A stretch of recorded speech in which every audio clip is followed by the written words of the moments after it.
स्वागत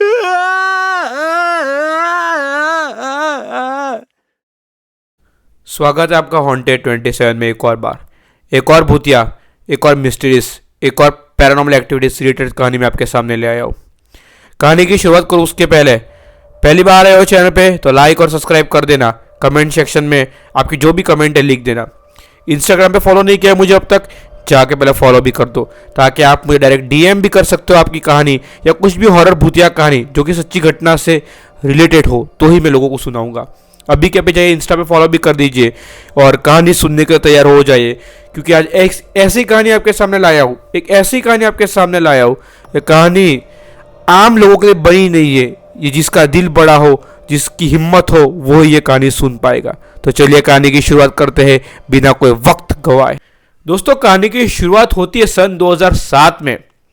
इंडिया के एक बहुत ही फेमस जगह जिसका नाम आसाम है, उधर बहुत सारी जगह फेमस है घूमने के लिए, खाने पीने के लिए, लेकिन उनमें से कोई एक दो जगह ऐसी भी है जो भूतिया मानी जाती है। आसाम में एक बहुत ही खुशहाल परिवार रहता था। लड़के का नाम यश था, अपने नानी और अपनी मौसी के साथ रहता था। बढ़िया से इन लोग अपनी जिंदगी काट रहे थे, कोई टेंशन नहीं, कोई तकलीफ नहीं, बढ़िया से अपनी जिंदगी काट रहे थे। मौसी को अभी अभी बच्चा हुआ था, मानो ये 10 दिन हुए होंगे, और मौसी की डिलीवरी घर पे ही हुई थी, इसलिए सब कुछ घर में बहुत ही व्यस्त चल रहा था। आस पड़ोस के लोग भी रोज आते थे हाल पूछने, वो छोटा सा बेबी हुआ था उसको भी देखने आते थे, एकदम नॉर्मल चल रहा था। और यश की उम्र 2007 में यही कोई 17-18 साल रही होगी। यश के माता पिता आउट ऑफ कंट्री जॉब करते थे, इसलिए उसको नानी के पास छोड़ के गए थे। यश जो कि 18-17 साल का लड़का, वो अपनी मौसी का भी बहुत ख्याल रखता था कि अभी अभी उनकी मौसी ने एक बेबी को जन्म दिया है, छोटा सा बच्चा है, तो बहुत वीकनेस वगैरह आ चुकी थी उसकी मौसी में। लेकिन समय के साथ साथ यही कोई 15 या 20 दिन के बाद उसकी मौसी की तबीयत थोड़ी बिगड़ने लगी। उसकी नानी और यश दोनों टेंशन में आ गए कि डॉक्टर ने भी चेकअप कर लिया, सब कुछ नॉर्मल है, तो यार ये तबीयत क्यों बिगड़ रही है मौसी की? वीकनेस लगना, चक्कर आना, रात को 3-4 बजे नींद खुल जाना, और कभी कभी तो उल्टी आती है तो बंद ही नहीं होती है। ये सब चल ही रहा था कि उतने में एक इंसिडेंट इनकी घर में ऐसी जगह बना लेता है कि इन लोग के होश उड़ जाते हैं। इन लोग को पता चल जाता है कि आखिर मौसी को ऐसा क्यों हो रहा है। तो कहानी शुरू होती है इधर से। एक दिन की बात है, शनिवार रात की बात है, जब मौसी आराम से रात को सो रही थी। करीबन 2 या 3 बजे मौसी की आंख खुलती है।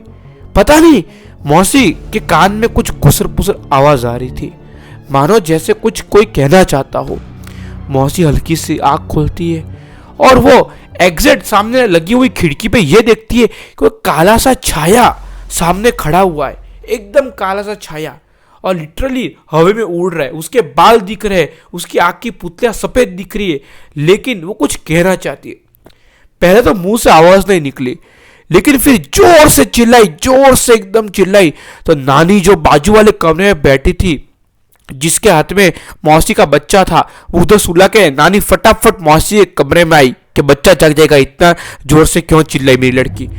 पूरी की पूरी बात मौसी ने उनकी मम्मी को बताई, यानी नानी को, कि मेरे को इसी खिड़की पे कुछ ऐसा दिखा है, बहुत डरावना था। तो नानी बोली, नहीं बेटा, ये कोई शैतानी शक्ति होगी, क्योंकि इन लोग की इच्छाएं पूरी नहीं होती, इसलिए ये कोई कमजोर या फिर कोई नाजुक लोगों के शरीर में घुस के अपनी इच्छाएं पूरी करती है। एक काम कर, जो होगा हम लोग कल देख लेंगे।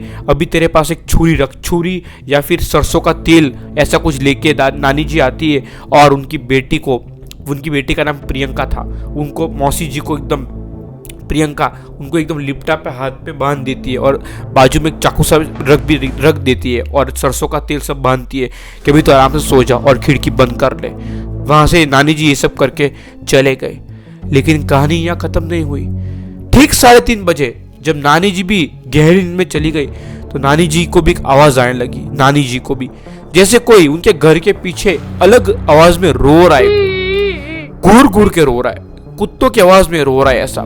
नानी जी को लगा कि कुत्ते कैसे रो रहे हैं। नानी जी उठे और घर की बाहर की ओर गए तो नानी जी ने भी यही दृश्य देखे जो उनकी लड़की मौसी जी प्रियंक जी ने देखे थी। वो यही देखे कि सामने काला सा साया झाड़ के नीचे हवा में लिटरली उड़ रहा है, बाल खुले हैं और आंखों की सफेद पुतलियां, और एकदम डरावनी आवाज में वो औरत हंस रही है। नानी जी बोल दिए, तुम कौन हो और क्या चाहती हो, हमारे परिवार के पीछे क्या लगे हो? तो वो जो भी एक्टिविटी थी, जो भी एंटिटी थी, जो भी भूतिया शक्ति थी, वो ये बोलती है कि आप ये घर खाली कर दो वरना आप भी बाकी परिवार की तरह मारे जाओगे। ऐसा बोल के वो वहां से गायब हो गई। जब अगली सुबह हुई, नेक्स्ट मॉर्निंग हुई, तो नानी जी सोची कि पंडित को बुलाते हैं, तांत्रिक को बुलाते हैं कि भाई ये क्या सीन चल रहा है, अभी अभी हमारे घर में बच्चा हुआ है, कोई बच्चे को कुछ हो गया, किसी को कुछ हो गया, तो इसकी मतलब बहुत ही तो जान चली जाए वैसी बात है, जान जोखिम की बात है। सब कुछ डिसाइड किए, एक पंडित को बुलाया गया उनके घर पे। पंडित को बुलाते ही पंडित ने पूरा घर पे पहले तो कुछ पानी वानी छीटा है, पूरे घर में पंडित जी घूमे हैं, और पंडित जी नानी जी को ये बोले कि ये घर अपवित्र है, क्योंकि ये घर जिस जमीन में बना है वो पहले कब्रिस्तान था। यहाँ लाखों लोगों की लाशें पड़ी हुई है घर के नीचे, और उनकी आत्माएं जो इच्छा पूरी नहीं है वो लोग सब बाहर निकल के आपको सताएगी। आपकी भलाई इसमें ही है कि आप ये घर छोड़ के चले जाओ कहीं दूर। नानी जी ये बात सुने हैं, बोले कि ठीक है, अभी हमारे दामाद जी आएंगे तब हम चले जाएंगे, तब तक कुछ रक्षा मंत्र ऐसा कुछ दे दो। तो पंडित जी जो आए थे वो रक्षा मंत्र टूट के कुछ किए हैं, तंत्र मंत्र कुछ मंत्र फूके हैं। बोले कि 1 महीने तक आपको कुछ कोई नहीं बिगाड़ पाएगा, लेकिन 1 महीने के बाद ये घर खाली कर देना। और 15-20 दिन बाद दामाद जी यानी कि मौसी जी के हस्बैंड आए, और वो घर से उन लोग बढ़िया से निकल के अलग घर में शिफ्ट हो गए। तब से लगा कि आज तक वापस से वो वाले घर में कभी गए ही नहीं है, ना उन्होंने बेचा है ना रेंट पे दी, अभी भी वो घर वैसे ही पड़ा है। लेकिन वो घर के तरफ यश और यश का परिवार कभी मुड़ के देखता भी नहीं है। हालांकि यश की एज तो भी 30 के ऊपर हो गई, लेकिन जब यश ने हमको ये कहानी सुनाई तो मुझे हुआ कि मैं आप तक भी ये कहानी पहुँचाऊँ। अगर आपको कहानी अच्छी लगी हो तो लाइक और सब्सक्राइब भी कर देना। अगर आप भी कहीं पर घर ले रहे हो, कुछ कर रहे हो, तो पहले जांच करो घर पवित्र है, कौन सी ज़मीन पे बना है, कैसा है ये घर, फिर ही आप घर लो। क्योंकि अगर आप जल्दबाजी में कुछ चीज़ ले लेते हो तो फिर भुगतना अपने परिवार को ही पड़ता है या फिर अपने आप को। कहानी अच्छी लगी तो लाइक और सब्सक्राइब भी कर देना। अब तक देख लियो तो बहुत बहुत धन्यवाद।